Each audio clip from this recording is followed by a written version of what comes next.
Welcome back everyone to the Hello World Guide. This is another episode of the C programming series. In this video we are going to implement the withdrawing functionality into our bank account system. So currently we have got depositing here, and you would imagine that withdrawing is quite similar. We just need to subtract the deposit amount instead of adding it. Where the withdraw amount, we need to subtract it instead of adding it. So yeah, you might be of course first tempted to copy the code, but we remember that copying is a bad idea generally. So what we will instead do is we will go under util.h here, and we will create a function which is going to be a void, and let's just call it deposit or withdraw, and we will give it an integer which is for now supposed to be a condition, which is will be withdraw. So if this is true, which means it is 1, then that means that we will deposit, and if it is 0, which means it's false, then we will if it is true, then we will withdraw, and if it is false, then we will deposit.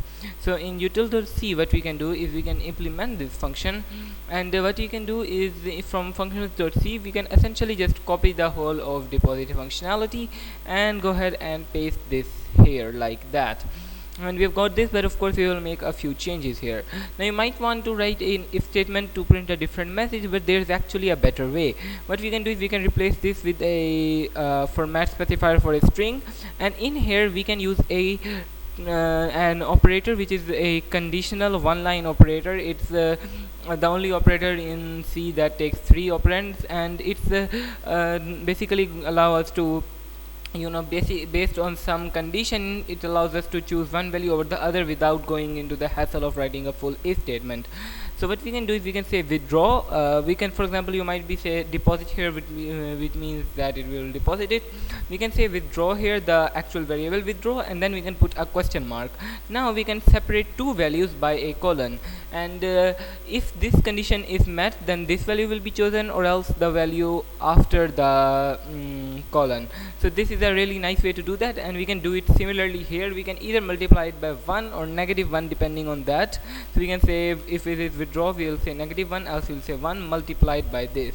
Now for operator precedence, you might want to put this inside of brackets, and you can see that this essentially works. If it is withdrawing, then we will best multiply it by -1, which means it will become negative essentially, and then we'll basically just add that to the balance. So yeah, that's all pretty good, and it should work. We should be able to withdraw and deposit quite easily. Now what we can do is go under function.c, and here we can just go ahead and say deposit or withdraw with 0, which means false, so we are depositing, not withdrawing. And we can go ahead and add another withdraw function in the functions.h, and we can implement that here as well, withdraw, and we can say 1 here.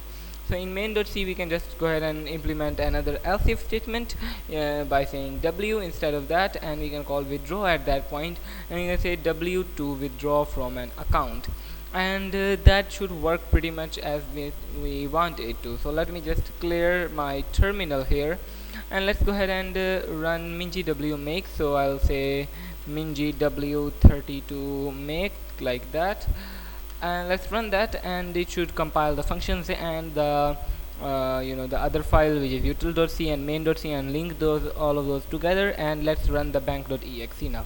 So if I read all accounts, you can see we have got John with 150 and Tom with 700.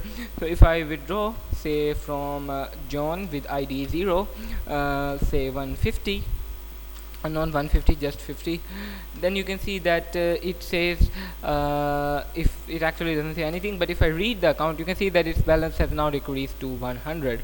And if I withdraw from the other account, which is ID 3, and let's withdraw say 200, then it should be 500 as well. So that goes ahead and shows that our system is working. And this is pretty much it for this video. It was a short one, mainly because we had the basic stuff done in the previous video, and in the next video we'll implement some fail safes and checks, because currently there are a lot of exploits that can be used in there. So we'll fix those, and make sure to like and subscribe and stay tuned for that. I will see you in the next one, and bye.